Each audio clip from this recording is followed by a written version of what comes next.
Are you looking for a new job or want a career change? Look no further than Monster.com. Need a little help standing out? Our expert resume writing services will make sure you shine. Want to brush up on your interview skills? Engage with our AI interview prep tool. Want some advice on negotiating your new salary? Visit our salary tools and extensive library of career advice articles, and you'll have all the tips and tricks you'll need to succeed. Visit Monster.com today and take the first step towards your career. Monster.com. Find your right job fit.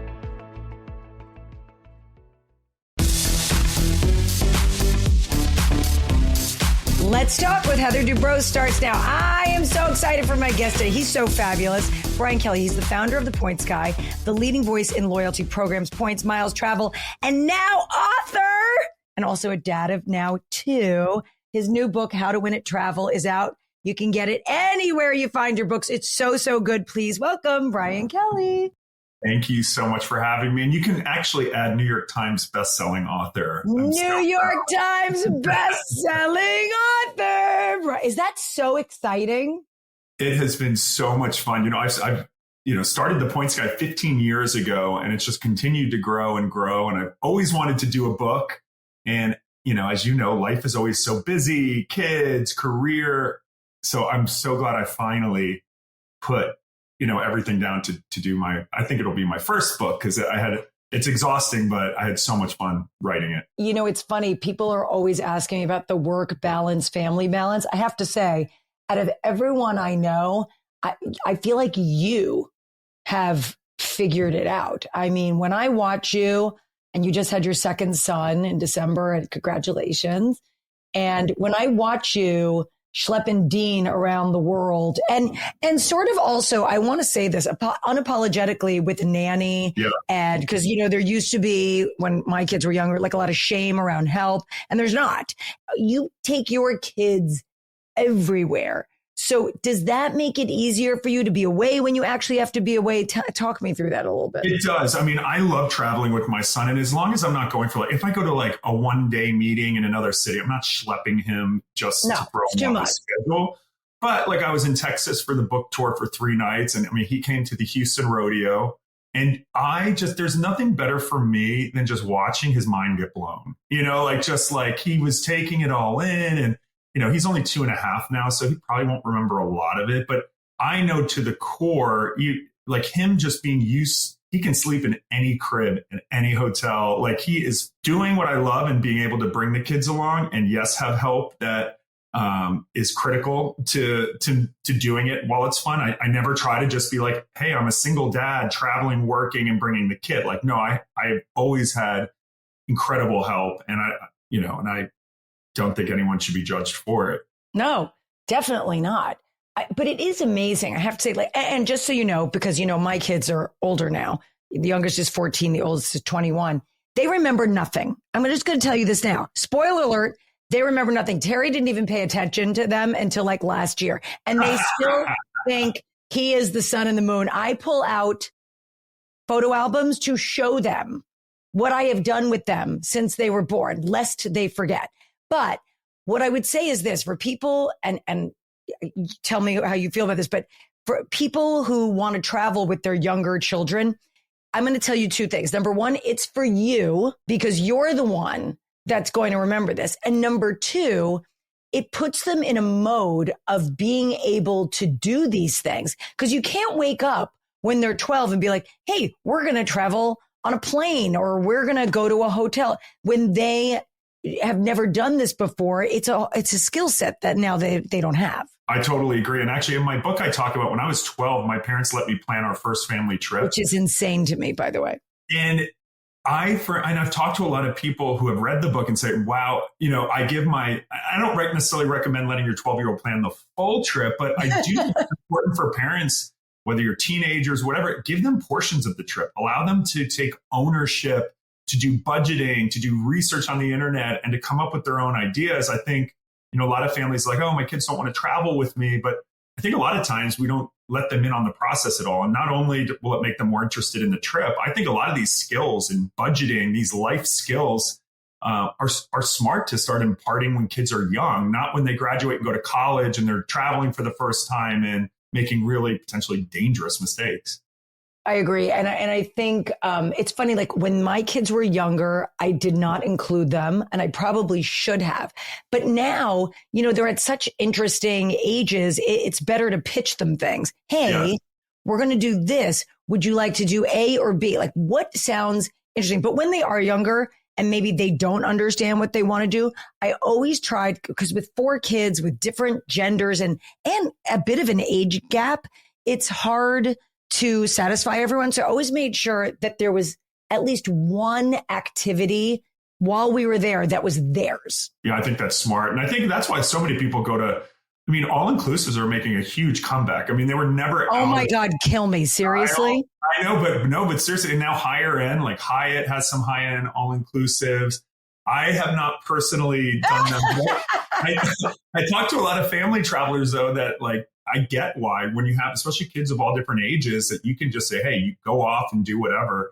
Did you ever do the kids clubs? Dean has been too young. I think most kids clubs are like 3 or 4. But did you ever drop the kids off at a kids club and let them go ham while you went and had a drink by the pool? Yes and no. So like you, we were always very lucky to have help. Now, having said that, I have taken my 4 kids on vacations alone. No nanny when they were super little. I remember I took them to the Grand Wailea and it was like Easter time. They had spring break and Terry couldn't come. And he did join us, but like it was a week-long trip and he came on day 4.5. Mm-hmm. And so I flew with them by myself, did all the things. It is possible. It is exhausting. But I have to say, like my kids never really wanted to go to the kids club. But what I would do is I would take them sometimes, or if I had a nanny with me, I'd have the nanny take them over there. So I had an extra set of eyes. But I will tell you, I have a ton of friends who will drop their kids at the kids club all day long and their kids love it. Yeah, some of these kids clubs are super fancy. They've got beach clubs and music and stuff. So I'm sure as my kids get older, but for now, we'll just stay at the fancy hotels because, I'm the travel dictator. I'll tell you what I find more helpful to me these days are these teen rooms, which I find that more places have, because there's like this tweener group where they've aged out of the kids club, right? Because whether they go to a kids club or not for the day, they usually have activities for the kids. There's paddle boards, there's things, there's, something by the pool, arts and crafts everyone can do. But in that tweener, they're not 21. They're not, sipping a margarita poolside, but what do they, or they shouldn't be, but what do they do before that? So a lot of places, like I'm looking into Cabo, we go to Cabo a lot, but I'm taking a few of the kids and I'm looking at some of the hotels that have these teen rooms where they have, a pool table and a ping pong and some games and some video games and a little singing lab, karaoke thing, whatever. And whether you believe it or not, even if they go do that for an hour, that is so worth it. Yeah. Gets them busy. I know Disney, my friend is a huge Disney person and Disney cruises have that. They've got different age lounges for each like age group. Have you ever been a cruiser? My parents took us on cruises when we were younger and one in particular in high school. And it does have benefits, but I remember there was no one, my sister and I were like 16 and 17, and there was literally no one our age on the entire ship. So we ended up partying with the crew, which was totally inappropriate. And I don't think my parents would do it again if given the choice. But I think if you go on an appropriate cruise where there's going to be, oh yeah, we were hammered, we were hungover the next day. It was terrible. But yeah, the delinquent children. And so my kids are a lot more balanced than that. I don't know what I did right, but they just are. But I have not been a huge cruiser personally. And then but we just rented a yacht. We'll talk about this later to go to Croatia. But I just saw those images of that huge cruise ship that was in that storm with the waves. Do you know what I'm talking about? With the waves crashing over. That is my biggest nightmare, Brian. Yeah. Antarctica is my last continent. And because you have to go through the Drake Passage where for 2 days straight. But now Lindblad Expeditions, National Geographic, they have you can fly from Chile. You fly and you land in Antarctica. And then you just get on the boat and you cruise around all the cute inlets for that. So I'm actually doing that and you can take kids on that. Wow. So I'm crazy and going to be taking my kids on an Antarctica cruise later this year. But from everything I hear, it's pretty civilized. And, you're in Torres del Paine in Patagonia before the trip and fly to Antarctica. So I'm excited for that. But so you're not a cruiser either? I did a cruise actually with Martha Stewart. She invited me. She was going to Greenland. And so that sounded really interesting because Greenland is so remote. You can't really tour it. So it was an expedition cruise. Swan Hellenic was the company. And I think it only had 65 staterooms. So it's more like a mega yacht. And we could pull into, and then we go out in Zodiac boats. So I didn't mind that. If you go with a good crew and you have, nice meals on board, then you go out and explore during the day. But I hate being cattle called, and so the mega cruise ships and people these days love bigger is better. I mean, the cruise ships keep getting bigger and bigger. They're huge. But, Four Seasons is coming out with cruise. Ritz-Carlton has their cruise line, or I think actually you get yelled at if you call it a cruise. I think they call it yachting, Ritz-Carlton yacht. But from what I hear, those are really refined. But once again, I think the age group on them tends to be so much older. So yeah, I'm generally not a cruiser, but for expeditions or maybe super high end, I would make an exception. I, first of all, am a control freak. As you know, like to plan my trips really. I curate really well, but I'm malleable. I can change on a dime, but I like to have a framework of a trip. I don't want to be on someone else's schedule and I don't want to be trapped. That's what scares me about the big cruise thing. And also, honestly, I've been on reality television for 14 years. Me on a cruise, I don't know. How is that when you're traveling and stuff? When you're just by the pool, do people do they just want a photo or do people come up and want to chat through the drama and everything? Or when you're vacationing, people get the hint? It depends. So it depends where you are and what the scenario is. So there are places that Terry and I will go. No one knows who we are. I mean, look, we're not the Kardashians. We're not Madonna. Our shows are on in 140 countries, but it's different. People are really, really respectful and nice. And people don't really come up to me to talk through the drama. They want to talk about our family. They want to talk about our kids, that sort of thing. But some places we go, it's like a meet and greet, especially if it's at night, if people have been drinking and they've lost their inhibitions a little bit, but it kind of depends where you are. I was just in Paris, visiting Max for a couple of days because she's studying there.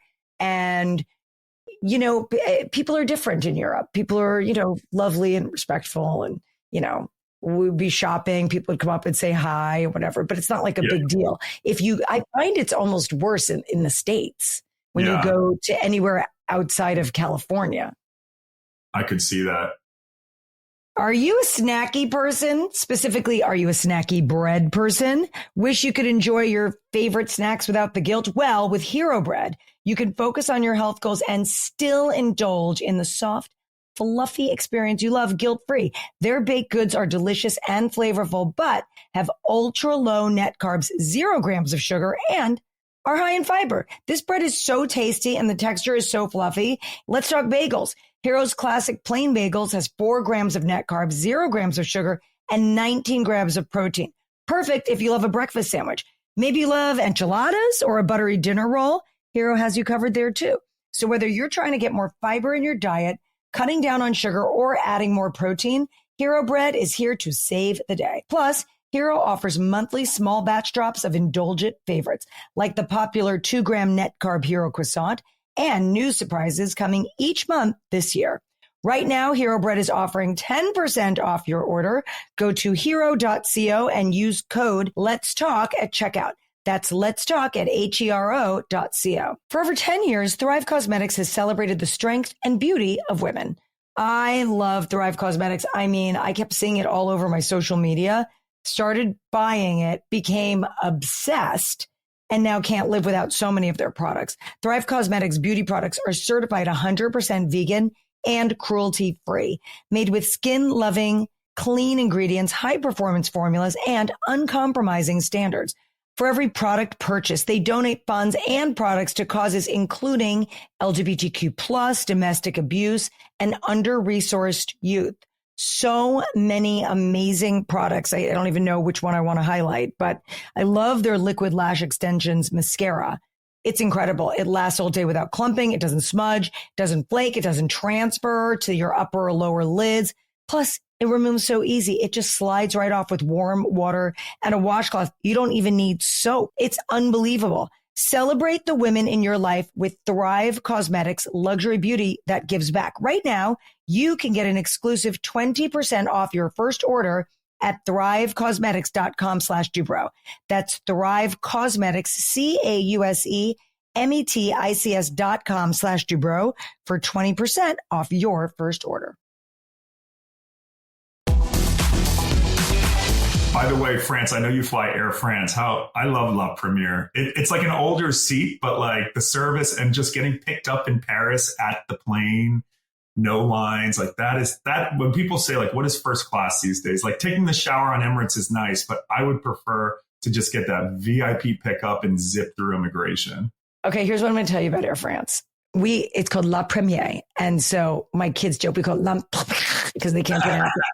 And so I fly that a lot. It is insane. It's 4 seats only. And it's like the ultimate experience. Like, private suites in LA where you don't have to go to the airport. You go there and they drive you on the tarmac. It's like that on steroids. So they take you there and you have your own jetway to walk on. You never interface with anyone else on the plane.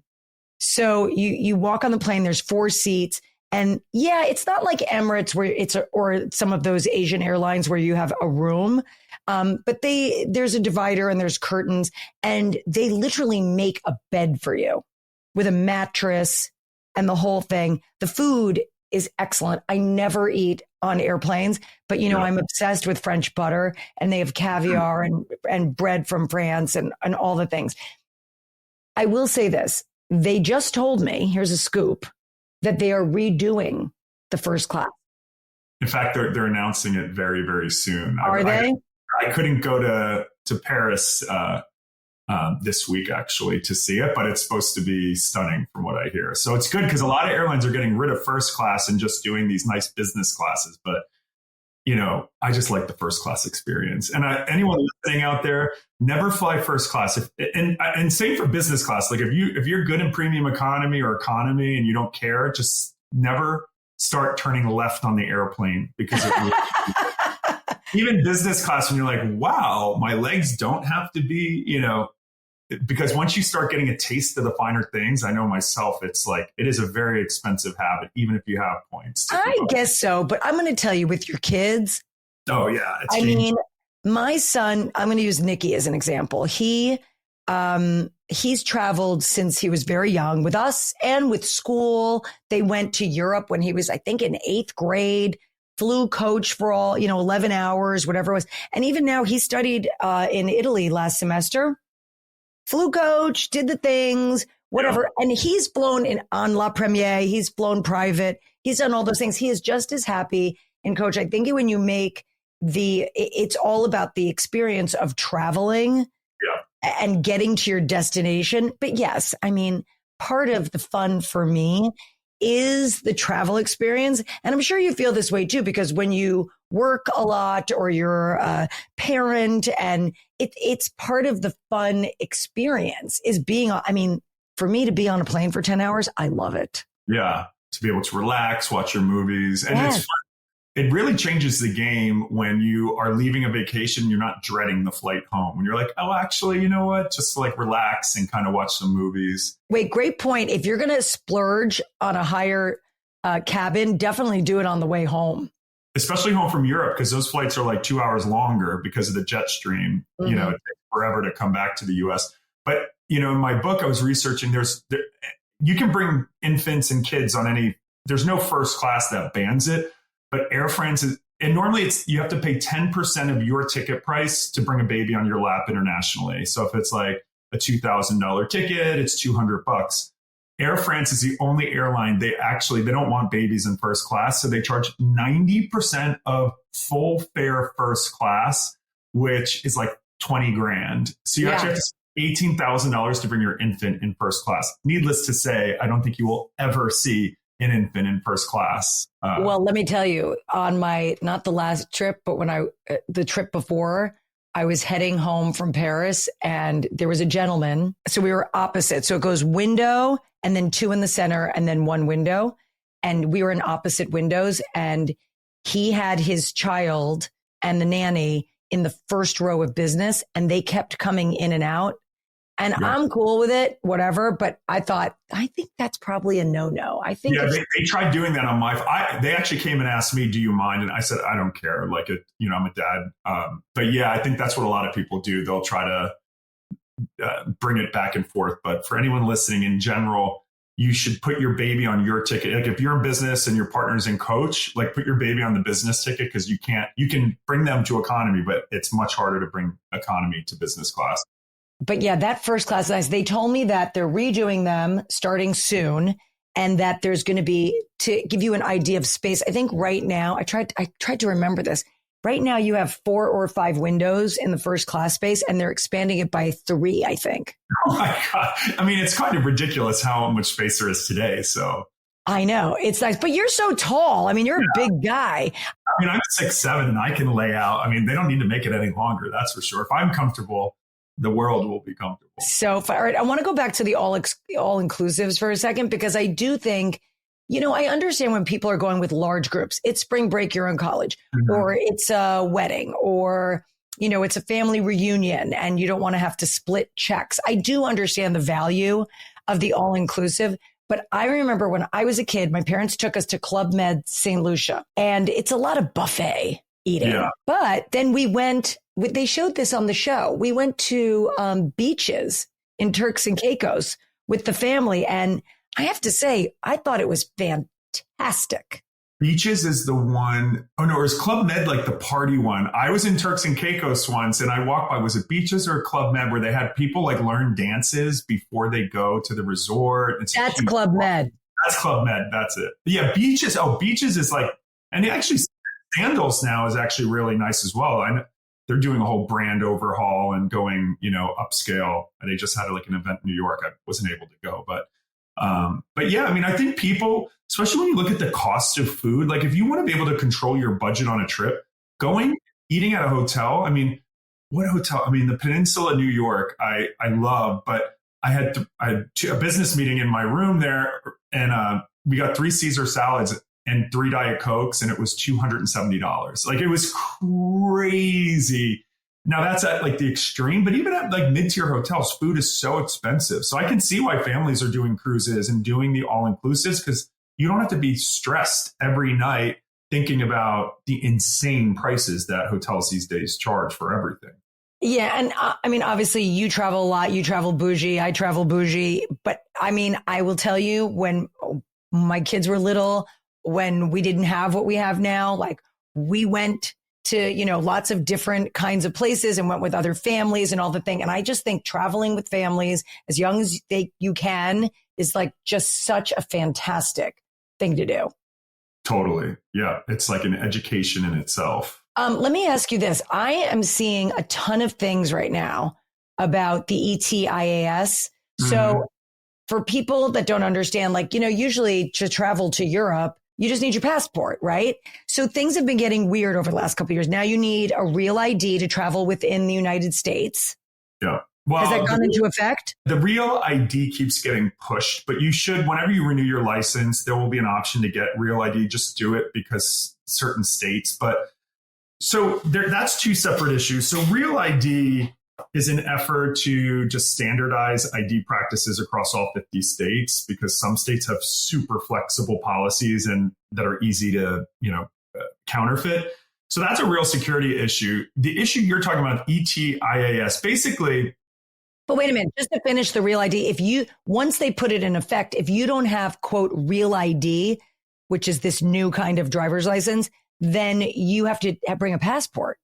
Correct. Yeah. So I don't believe they keep pushing the date back, but bottom line, just get the real. I renewed my passport my license recently, And it's like one extra step or $10 more, but just get it because yes, traveling for TSA, you will need to have a real ID eventually. It should be soon. But the bigger issue is these visa fees. So we used to be able to just hop on a plane. You could book a last minute ticket and just fly to London. Now going to the UK, you have to apply for the ETIAS. It's like the ETA, Electronic Travel Authorization. And it's like $15. They keep changing the price and it's good for 2 years. Bottom line, this is just a money grab. And the EU is about to do the same. It was the EU, the ETIAS? Yes. So the EU keeps pushing theirs back due to bureaucratic technology integration or whatever. Maybe later this year, you'll need it to go to European countries. But in January, the UK did their ETA. And all this is just a money grab to get an extra $10 per person traveling through, which is substantial when there's millions and millions of people. Now, and also it's reciprocal because the US has been doing this for many years to pretty much everyone. If you want to, Europeans have to apply for the ESTA visa in the US, which I don't know how much it costs, $25, but it's just all a money grab to get extra money for travel. So yeah, I foresee more and more of these happening. Brazil has it. But basically, the bottom line is the U.S. charges everyone to come to the U.S. So now other countries are saying, now Americans have to pay to come here, which sucks. Yeah. All right. But it makes sense if we're doing it too. Yeah. But if you're going to the UK, you can apply before. In most cases, you get approved within a minute or two. Sometimes it can take up to a day. But it's annoying to do once, but keep it because it's good for up to 2 years of visits. You don't have to apply each time that you go. Okay, so if we're talking about security, walk me through what you think. Like I say yes to everything. I got Clear. I have everything. Global, TSA, all the things. What do you think is necessary? Because my mother, and if she's listening to this, if you do not, I sent you the link. If you do not she's 82. She still does not have global entry. Yeah. I'm like, what are you doing? Why would you wait on these lines? And I was with a girlfriend the other day going domestic somewhere, and she was like, all right, I'll meet you on the other side. I'm like, you don't have TSA pre-check? What is going on? Yeah. Oh, trust me, that's the number one thing when I hire a nanny. It's like, get your global entry. I'll pay for it because I have so many credit cards pay for it. So there's no reason not to apply it. So they just changed it to $120. So anyone listening, you should get global entry. So it's $120. It's good for 5 years. And now all children under 18 are free. So just apply for you and all your kids and what it gets you. So global entry is, for when you come back to the US. So even if you go to Mexico, Europe, when you come back to the US and go through immigration, sometimes those immigration lines at JFK, LAX, they can be backed up even for US citizens. Global entry, you go through a kiosk, you're through usually like 1 to 5 minutes. If it's a really long delay, maybe 10 minutes, but consistently. So that alone, even if you travel once a year internationally or even once every other, it's worth it because it also gives you pre-check, which anytime you fly domestically, pre-check is you don't have to take your shoes off, much quicker line. Even when the pre-check lines are long, they move so fast because people don't have to bring out their laptops and take their shoes off. So pre-check is a prerequisite, but global entry includes pre-check. So don't even pay for pre-check directly, just get global entry. And, Clear, I went through DC the other day. I have Clear just because I like having all the things. It's a nice to have. It's, in order of priority, global entry is number one. If you don't feel like getting global entry, because it does require you to go to the airport, for a 5-minute interview. And also there is an app called Appointment Scanner. So the issue when you get global entry, when you get conditionally approved, you have to go to the airport and, they take your picture and fingerprints or whatever. But there's an app called Appointment Scanner, and it'll, people every day cancel their global entry appointment. So it'll text you when an appointment becomes available. And this is really cool in New York City because there's a global entry facility in the financial district. You don't even have to go to an airport. Really? So, the Bowling Green station's amazing. So if you're ever in New York. Mom, are you hearing this? Appointmentscanner.com. It's like $25 and it just scans the global entry appointments every second. So whenever someone cancels, and everyone who's ever used this app, you will get an appointment within a day or two because people are constantly canceling. So you just click a button and then you go in and take the appointment. I recommend getting your global entry before you travel. You can get your when you come home from your first trip, you can do your interview there, but you can't use it. So once again, you'll have to wait in line and then you do your interview. Right. So if you get your global entry before your trip, you can use it when you land. So in general, it's an absolute no-brainer. Let's Talk is brought to you by Progressive Insurance. Whether you love true crime or comedies, celebrity interviews, news, or even motivational speakers, you call the shots on what's in your podcast queue, right? And guess what? Now you can call the shots on your auto insurance too. Enter the Name Your Price tool from Progressive. The Name Your Price tool puts you in charge of your auto insurance by working just the way it sounds. You tell Progressive how much you want to pay for car insurance, then they'll show you a variety of coverages that fit within your budget, giving you options. Now that's something you want to press play on all day. It's easy to start a quote, and you'll be able to choose the best option for you fast. It's just one of the many ways you can save with Progressive Insurance. Quote today at Progressive.com to try the Name Your Price tool for yourself and join the over 28 million drivers who trust Progressive. Progressive Casualty Insurance Companies and Affiliates. Price and coverage match limited by state law. Apartments.com believes a dishwasher does more than just clean plates. It turns your whole place into a time machine by turning the time you would have spent washing dishes into extra time for you. That could mean more time to read, more time to knit, or more time to contemplate the vastness of time itself. With Apartments.com, finding somewhere to live with an elusive dishwashing/time expanding device is easy. Apartments.com hosts the most rental listings with over 1 million available units. And with comprehensive search tools and instant alerts, you'll never have to worry about missing out on the perfect place. To find whatever you're searching for and more, visit Apartments.com, the place to find a place. All right, let's talk about planning a trip. So what is your process? You have a list of places you want to go, or do you hear about a place? And then what's number one for you? Is it the hotel, the home base of where you're going, and then you build it all around? How do you build a trip? Yeah, I often will have hotels that I'm really, dying to go to. I'm huge on social media. I love the hotel account, Hotels Above Par. They just review beautiful new hotels all around the world. Sometimes I let my points decide or the deal decide where I go on a trip. Especially now that I have 2 kids, nanny, I often bring my family and friends. So I don't want to pay for tickets. So wherever I can use my frequent flyer miles, I'll let that kind of decide the trip. And in my book, I talk about there's now all these tools. So, 10 years ago in the points world, if you wanted to be a points expert, you'd have to log on to Delta, United, go to an Air Canada website, try to piece it all together. And this is where most people's eyes glaze over and they're like, I'm not doing this. Forget it. Yeah. Nowadays, there are tools that do it all for you. So one of them is called Point Me. So point.me. It's a tool. It's like Google Flights, but for points. And if you have an AmEx card, it's free. It's point.me/Amex, and it's free to use. And it'll tell you want to go LA to Paris on May 15th, and it's going to tell you all the available flights, how much it is to buy the ticket versus use points. So it's sort of a game changer. You don't have to check all these different websites to use your points. But there's a bunch of different daily emails that charge, my favorite one is Thrifty Traveler. So Thrifty Traveler, you pay $100 a year, but every single day they send out deals. They'll be Qatar Airways to the Maldives, to the Seychelles, to whatever. There's 4 tickets available from these 20 cities on these dates. So if you're flexible, that's good. Yeah. So for example, I want to go back to the Seychelles. The Waldorf Astoria there is incredible. It's on its own private island. So I will then look and see, okay, Qatar's Q suites are fabulous. There's actually availability. And then I'll look at the season, this is a great time to go to the Seychelles. So I'm just very much an opportunistic traveler when it comes to I let the deals. I don't want to spend 10 grand on a ticket, even though I could. I still love to use the points. So, for example, that I'm about to go on a month-long trip with my kids. I got an email alert from Thrifty Traveler that Etihad, which has huge first-class suites, they're called the apartments. Have you ever flown Etihad? Mm-mm.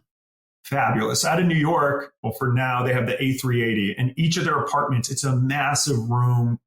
And you get showers. It's very much like Emirates. It's a little bit more refined. It's less gaudy. But where do they fly to? Yeah, so they fly to Abu Dhabi, which is, an hour from Dubai. So, you can fly into Abu Dhabi. This trip, I'm actually going to be staying there's this really cool desert resort called Qasr Al Sarab. And it's like a Bedouin super luxe. It's 2 hours outside of Abu Dhabi, but it's in the red sand desert. And it is like unbelievably beautiful, serene. Wow. So I'm like, great. So I found out that there were 4 first class tickets. So me, the kids, nanny, 200,000 points apiece. So all of a sudden I'm in Abu Dhabi. I'm going to go to this resort in the desert that I want. We'll go to Dubai for a day. And then from there, I've been watching, are you a White Lotus person? No, but I know. I know. Yeah, I wanted to go to Thailand. I haven't done like a real Southeast Asia. You texted me about this. We were talking about Phuket. Yeah. So that's your first ever. Aman is in Phuket. There's all sorts of fabulous, really nice hotels all throughout Thailand. And just like that cultural, the vibe. And, April's a good time to visit. It's not quite rainy. I mean, it's always hot there, but so then I just started piecing together. It's like you can fly from Dubai to Krabi, which is actually like south of Phuket. And then I just start piecing it together and looking at, the amazing hotels that I want to go to. And then it just so happens to be the Thai New Year, Songkran Festival, which is supposed to be really cool. So it's just like, this trip has been a work in progress, but I change my trips like as, within a week or two of departure, I'm like still finalizing. Or actually, do you ever go on Reddit? It's called Fat Travel. My friend told me, anytime you want to stay at a luxury hotel. So Fat Travel is this subreddit of all luxury hotel snobs, and it's fabulous reviews. So if you've heard about a hotel or, if you want to say you're going to go to Phuket and the Amanpuri is really expensive and Trisara is another super 5-star hotel, you can actually go in and like read real reviews of high-end travelers and they can upvote. You can it's much better than TripAdvisor, which is just a crapshoot, right? Yeah. And also, even when you go on stuff like that, I always feel like you have to go in and read them to make sure you're on the same wavelength, because it's like, it drives me bananas when I hear someone ask a server, what do you recommend? It's like, how do you know what this person likes? They may not like something you like. It's so true. I know. I'm the same way. So yeah, I don't know. I use all sorts. I do think like the travel industry needs to like, I don't quite use AI to plan trips yet. Have you ever used like an AI prompt to? I just started that. Yes, because we're going to Croatia. We're doing this yacht thing. I've never done this yacht thing before. I'm a little nervous about the yacht thing, but we're going with 3 other couples. And, I'm excited about it, but it is literally an area I know absolutely nothing about. And so, I went on ChatGPT and I gave it some prompts and I wanted to see what it had to say. But I like to ask humans who know me, because my ChatGPT, I don't use it enough for it to learn my preferences and stuff. So that's why I'll text you. I'll text Gary Janetti. But you know what's funny about Gary? Gary and I do not have the same taste in hotels. Interesting.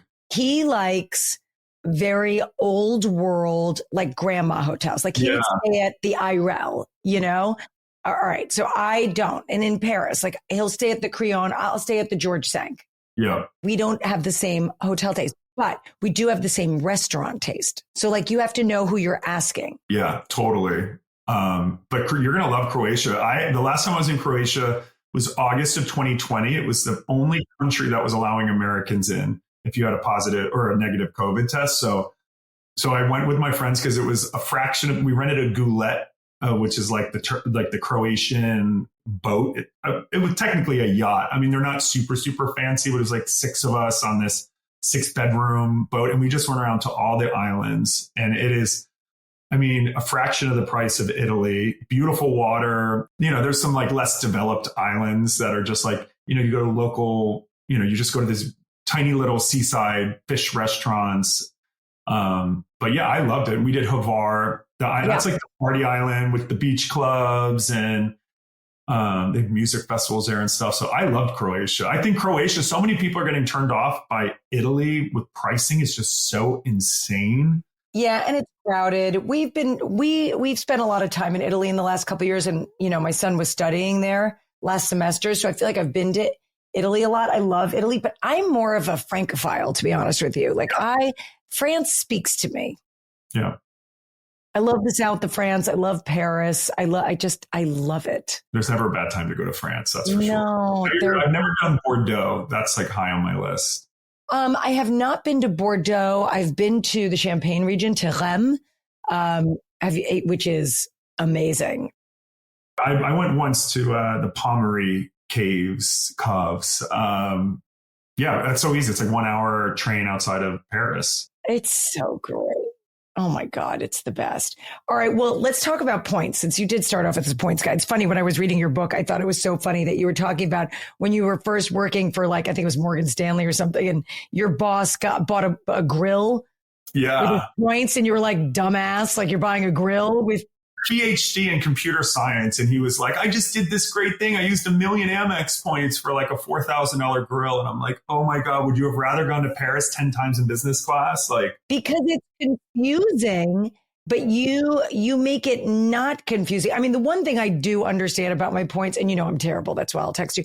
But the one thing I'm really good at is at a certain level of AmEx cards, when you pay with points for your flights, they give you 50% back. So it's like free flights and you get half the points back. Yeah, well, that's only for the business Centurion card, but the business Platinum has a 35% rebate. That's good too. For business, yeah, it's like that. That's a great way, because sometimes, transferring your points, I talk about in the book, if you redeem your Amex points for gift cards or for cash back, you have to stop doing that. Just get a cash back credit card, because it's all math. So basically in Amex, if you spend $1 and you're going to get, you can get 2 cents back cash back. That's 2% back on your spend. What happens is with Amex points, if you're getting cash back, you're getting like a half of 1% back. So if you have all these Amex points and you're redeeming them for like Saks gift cards or cash back, you will get so much more value back by just spending on a cash back card. And I know for so many people that's hard to like comprehend. You just assume the rewards will be the best, but Amex points specifically are really only good when you use it for airfare or transferring to airlines. So that's why, like, there's a credit card for each type of person. There's no one best for everyone. But yeah, there's so many credit cards out there these days, and the sign-up bonuses can easily be worth $1,000. And you have to play your cards right in order to win. You have to pay off your bills in full every month, because interest, if you're paying 20% interest, which is low these days, 20% interest, all the value of those rewards are going out the window. So you have to be vigilant, pay your bills in full every month. Then you can kind of win at the points game. But for those people who, you can put up, you're not going to spend more than what you would have spent already. Like, you should have several different credit cards, especially if you're married. Your spouse gets a card or two a year. You get a card or two a year. That's a couple $1,000s just in sign-up bonuses. And I know people right now are probably thinking that's going to ruin your credit. In the book, I talk about your credit goes up with the more available credit you have to you. The two biggest factors of a credit score are paying your bills on time. So just making sure you pay them at auto pay, at least the minimum, then your score. But number two is your debt to credit ratio. So if you only have one credit card, and even if you pay it off in full every month, the credit agencies will randomly report your balances at random times throughout the month. So even if you pay it when it's due, you might be reported that it's at 50% of its ratio. Oh, I didn't even know that. That's interesting. So the credit, it's not based on your due date. The credit agencies just pull everyone's balances one day, So this is why I tell people, if you're applying for a mortgage, pay your bill off like every 2 days. Just keep it low so that when it does report your utilization, that's your number 2 factor. But my point is, the more credit cards you have open, the more available credit you have. And as long as you're not maxing out your cards and you're paying it off in full, your score goes up. I have 29 credit cards, and I just checked right before this. I have an 830 FICO out of 850. So if let me ask you a question on that, because I just heard, because I agree with all of that, and I have a high score also. I don't think it's as high as yours, but it's pretty high. But I had like some random credit card, like Neiman Marcus or something. But I like to put my charges on my Amex because that's where I like most of my points to go. And they closed my account because I didn't use it. So you have to actually use them. Yeah. So if it's like dormant, I think for 2 years, some credit card companies will close it. So, I mean, you can put a purchase, because the reason that'll ding you, right? It will ding you in this. There's two, so not only will it make your available credit less, it's not going to majorly ding you, but where it will hurt is if you've had that card for a long time. 15% of your score is the average age of your account. So you want accounts that have been open for a long time. what a credit score is just saying how trustworthy is this person. So the longer you have credit of good history, the higher your chances that someone wants to lend to you. And this is why for people with kids, if you put your kids as additional cardholders on your credit, they inherit your good credit. This can dramatically help your kids, especially if they're graduating college. They may not even need you to co-sign for an apartment if you just put them as an additional cardholder. And you can set their spend to $1. You don't have to let them spend away, but just adding them as additional on you gives them good credit. So I remember having a credit card when I was in college, a debit card in high school. But my kids, I remember with the twins and then with Kat, she couldn't get a credit card until she was 18. Yes. Your own credit card is like usually 18, some are 17, but you can give them additional cards. You can add them as additional card holders, as young as 16. Some banks are even lower. So you can just add them to your account so that when they go to apply for their own card, and they should get like everyone should be telling their kids when they go to college, start your credit journey then. Be smart about it. Teach your kids about, I was stupid in college and maxed out a credit card to go on. I did a lot of dumb things with credit, which I think helps me speak about it because I've seen the dark side of it and how much it can be quicksand. But I think there's not enough education to young people on financial literacy and, get a card, pay it off, monitor your credit. Because when you graduate, kids, if they, even just small things, putting books that they have the money to pay for anyway on the credit card and pay it off. Right. That they may graduate with an 800 credit score and never need you to co-sign a thing. It's possible. Credit is not related to your income. Income will be a factor in applying for loans and, mortgages and such, but you can have amazing credit without having a huge income. Tell me what you hope people take away from this book. One of my favorite I see people just getting confused all the time in the airport. I just saw on Instagram right before this, a man punching a gate agent in the face and knocking him out because the airline, canceled the flight, whatever. I think people are confused by the system and they don't care to understand. And in the book, there's a whole chapter on what to do when your flight gets delayed or canceled. It's a mentality. I want people to have a winning mentality when you go to the airport, that you know how to advocate for yourself. In the book, I talk about it. We are trained to be cattle, wait in that hour-long line to talk to an exhausted agent who is probably sick of dealing with mean people. And then you go up and you lose your shit because you're tired too. And then it's just like this spiral of no one helping anyone. I see that day in and day out. Look, I get it. The airline employees are not that friendly, and but that's the reality. But they hold all the power. So I want to teach people, learn how to advocate for yourself, search for how to get home. Even if there's not another direct flight, understand which airlines have policies that will allow them to book you on a partner. And when you know that information, when you approach an agent, and by the way, I don't wait in those lines. You can call the international phone number, even if there's a blizzard and the wait time's 2 hours in the US. One of the tips I always do, call the Mexico service line for American Airlines. You can use Skype and not even have to pay the fee, and then it'll go through right away. Or, go to an airport lounge, pay the $50 for a day pass because the airline agents in those lounges will get you booked in a second. They'll help you. And when you approach them with the positive attitude and say, hey, look, can you get me on this flight connecting here? There's one seat available. I appreciate it. That is going to allow you to get to where you're going way better than waiting in the line, waiting for everything to be taken. And I think one other thing about points, I think people just think of them as it's for a free trip. I want people to think of points as an asset class, because what I do when an airline's delayed and I have tons of points, transferable credit card points, all different airlines, I will book myself a flight on another airline out of that airport for a little bit later. Because if my flight keeps getting delayed and canceled, I'll have a backup option.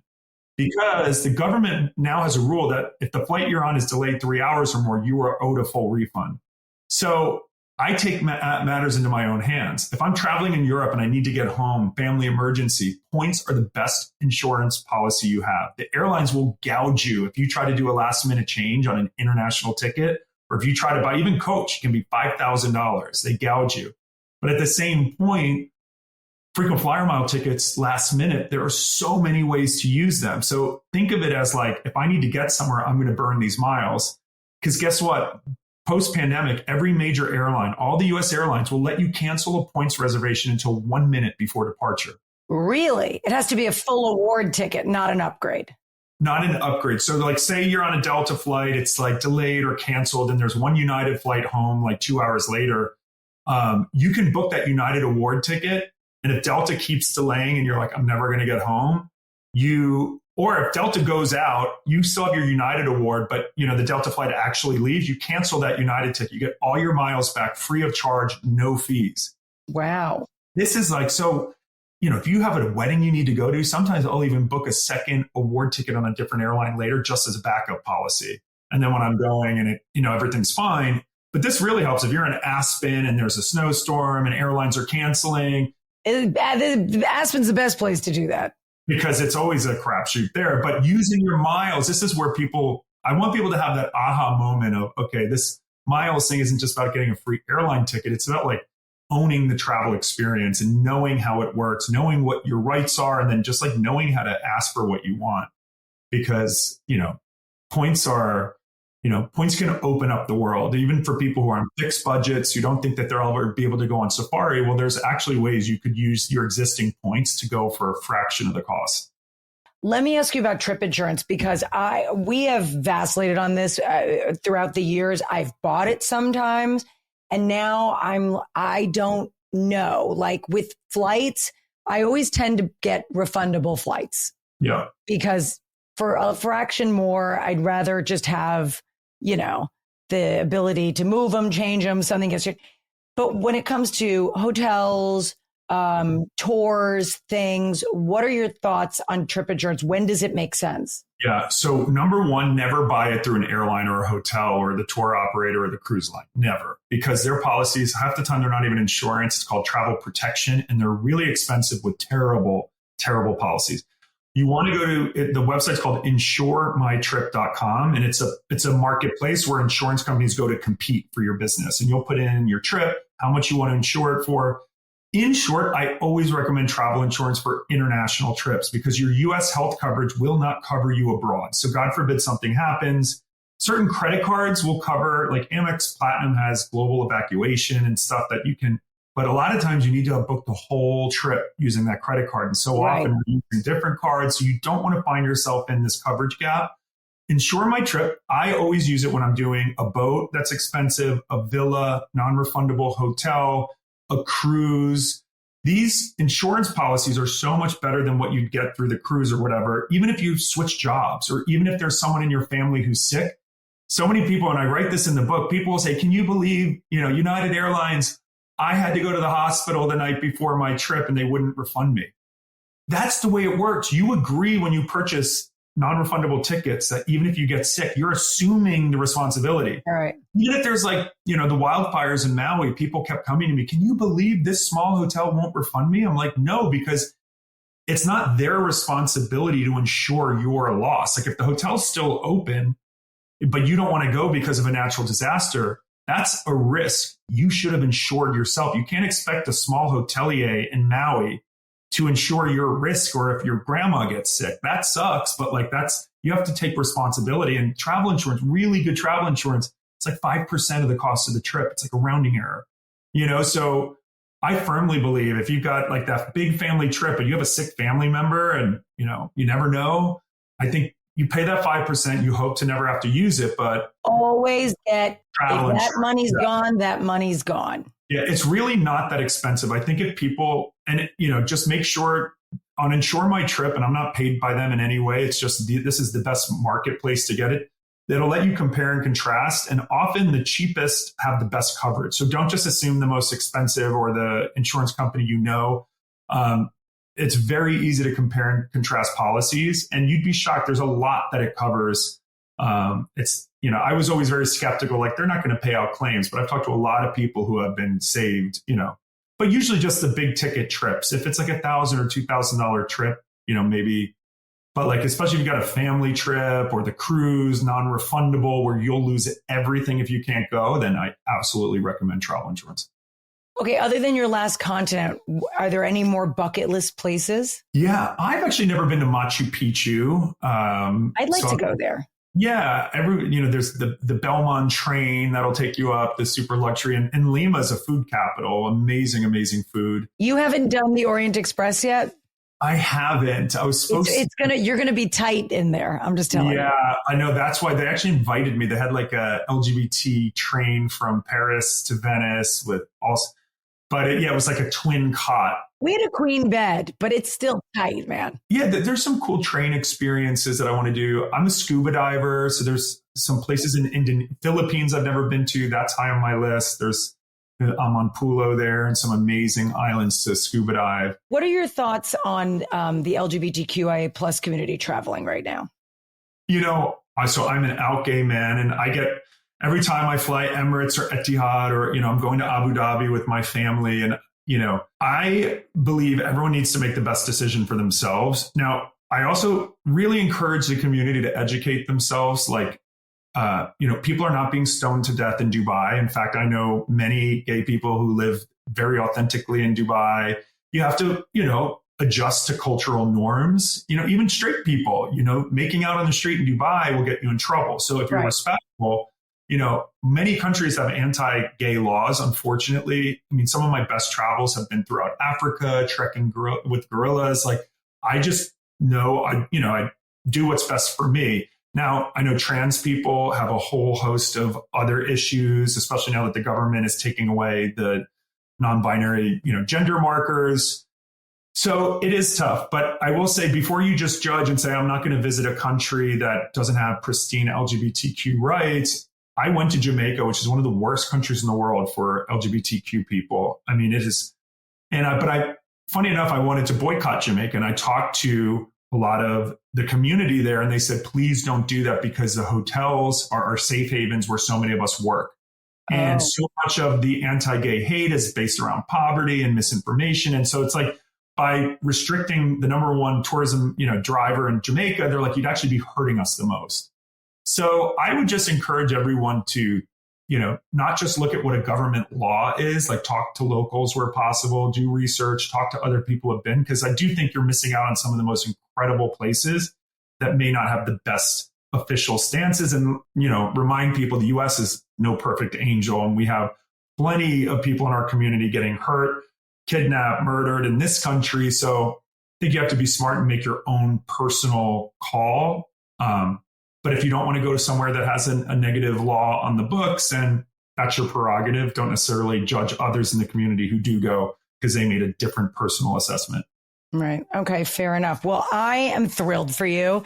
I mean, best-selling author. This is so exciting. This is such a good, listen to me. This should be in everyone's house. This is such a great read, and it's good. There's so many pearls in here. And he even says in here, like, look, things change, different awards kind of thing change, but it's a really good like baseline of how to handle your points, get the most out of your travel. And, you're just the best. I adore you, and I wish you all continued success.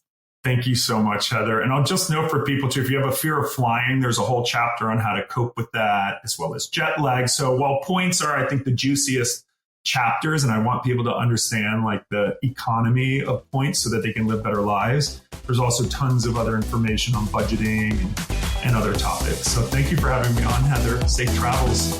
Thank you.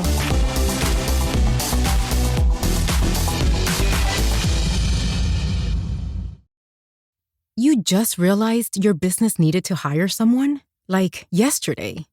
With Indeed, there's no need to stress. You can find amazing candidates fast using Sponsored Jobs. With Sponsored Jobs, your post jumps to the top of the page for your relevant candidates so you can reach the people you want faster. And just how fast is Indeed? Well, in the minute I've been talking to you, 23 hires were made on Indeed, according to the Indeed data worldwide.